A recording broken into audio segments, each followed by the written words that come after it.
मैं राहुल मिश्रा, नई सोच नई ऊर्जा से इस समय हजरतगंज में है, जहां किसान अपनी मांगों को लेकर के आए हुए हैं। यहां आंदोलन कर रहे हैं। इनका कहना है कि सांकेतिक आंदोलन है।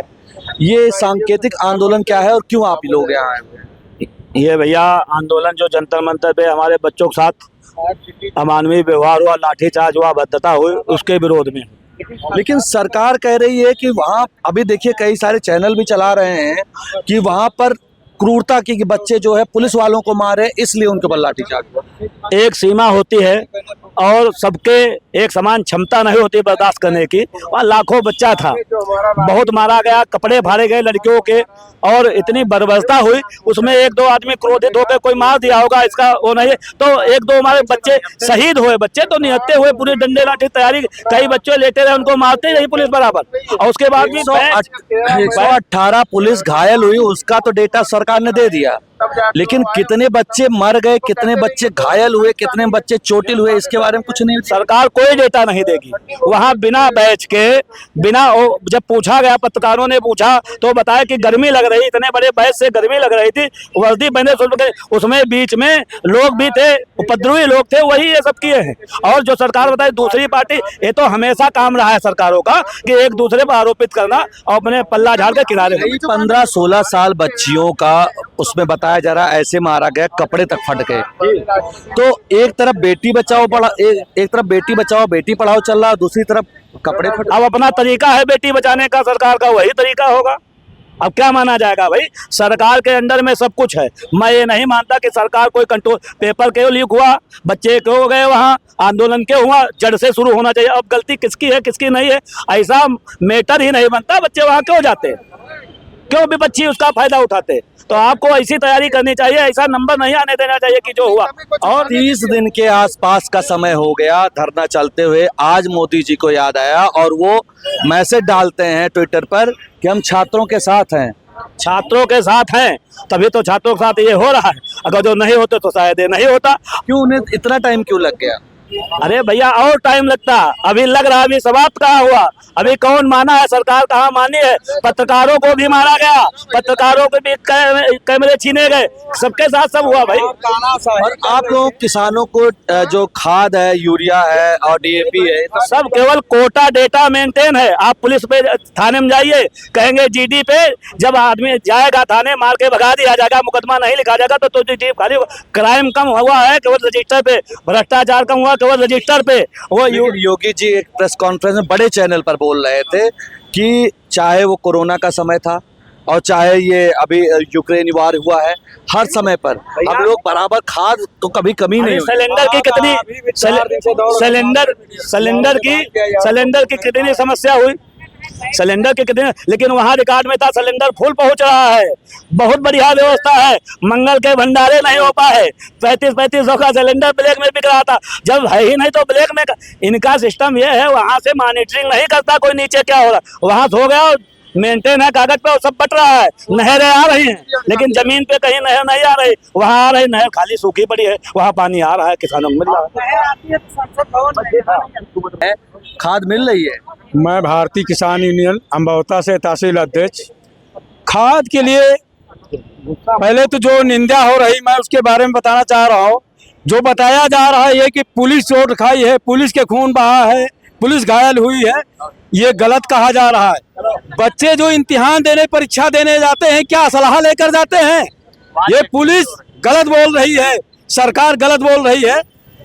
बच्चे जाते हैं परीक्षा देने के लिए, आंदोलन करने गए तो लाठी, कांटे, बल्लम, भाला लेकर नहीं गए, निहत्था गए। अपनी परीक्षाओं में नकल हुआ तो आपके बच्चों पर कोई असर पड़ा? हमारे बच्चों पर असर जो पड़ा यही दिख रहा है, जो असर पड़ा यही दिख रहा है। बच्चे अपना भविष्य, अपने घर की जर्जात बेचकर, प्रॉपर्टी बेचकर पढ़ाई किया।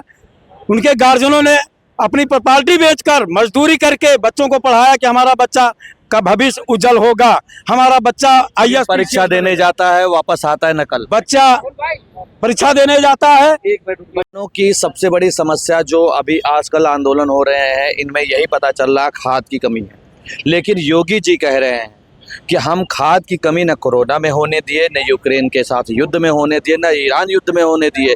अभी कैसे खाद की कमी? भाई देखिए, योगी जी कह रहे हैं, अब हमारे सामने तो सफेद झूठा आ रहा है 4 दिन से मेरा बच्चा दौड़ दौड़ के मैं सभी समितियों में भेज रहा हूँ, कोई समिति में एक बोरी खाद नहीं मिली।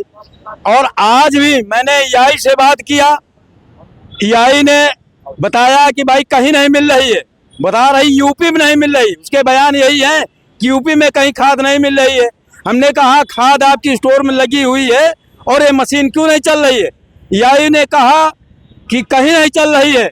हमने कहा क्यों नहीं चल रही है? आपको जो उच्च अधिकारी हो उसका नंबर दीजिए। अगर खाद लेट मिलेगी तो क्या असर पड़ेगा? कुछ नहीं होगा। किसानों ने अभी तो एक तो बारिश नहीं हो रही है, नहरों में पानी नहीं है, नहरों में सफाई नहीं हुई है। जो किसी तरह से इंजन ट्यूबवेल से डीजल पेट्रोल फूंक के किसानों ने लगा दिया, धान रुपाई भी किया। डीजल भी महंगा हो गया, कोई असर पड़ा? डीजल बहुत महंगा हो गया, बहुत बड़ा असर है। डीजल दे नहीं रहे, पीपीओ में डीजल नहीं दे रहे हैं। बताइए, पीपीओ में डीजल नहीं, ट्रैक्टर में देंगे, आप सिंचाई काहे से करें? तो बहुत बड़ी समस्या है। सरकार खाली धरातल पे कुछ नहीं, केवल झूठे वादे, झूठे। कौन सी खेती आप करते हैं, किस चीज की? इस समय तो हमारे पास धान की खेती है, धान की रुपाई की है हमने। और तो आपको गेहूं के MSP पे मिला था? MSP पर गेहूं बिका नहीं, गेहूं खराब हो गया, लिया नहीं गया। MSP पर गेहूं लिए नहीं गया हमारा। नहीं, गेहूं खराब। योगी जी ने कहा सारा गेहूं बिक गया। नहीं, कुछ नहीं बिका, हमारा गेहूं नहीं लिया गया। आप बताइए, आप किस चीज की खेती करते हैं? देखिए, मैं खेती करता हूँ, गेहूँ, धान, सब्जी।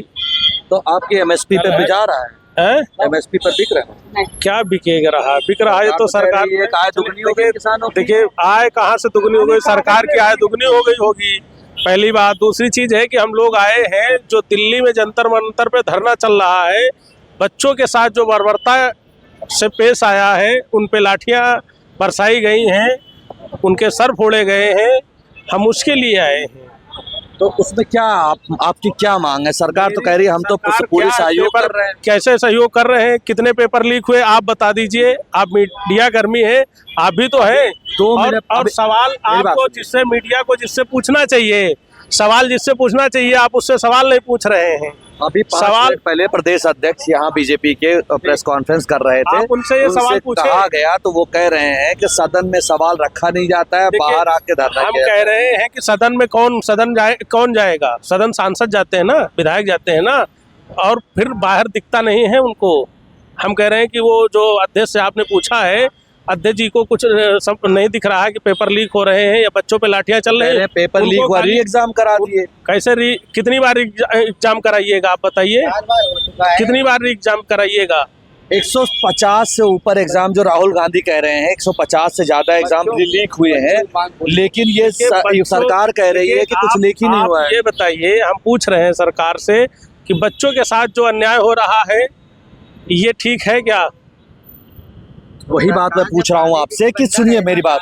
सरकार कह रही है कि हम नकल विहीन परीक्षा हम करा रहे हैं, राहुल गांधी कह रहे हैं 150 परीक्षा लीक हुई है। भाई यही है, देख लीजिए आप। क्या सत्य है? किसको सत्य माना जाए? सत्य तो आप ही लोग दिखाएंगे, जो बताएंगे वही सत्य है। जो आप लोग बताएं वही सत्य है। मतलब जो बताए, जो बोले वो मीडिया, और जो नेता बोले वही सत्य। क्या सत्य है? 150 एग्जाम लीक है सत्य? हाँ, या नकल विहीन परीक्षा 9 साल की 150 एग्जाम जो लीक हुए हैं? हाँ, इससे युवाओं पर असर पड़ा है? ये बोलते मतलब युवाओं पे काफी ज्यादा असर पड़ा भाई। क्यों नहीं असर पड़ा? ऐसे थोड़ी ना दिल्ली में धरना दे रहे हैं हम लोग।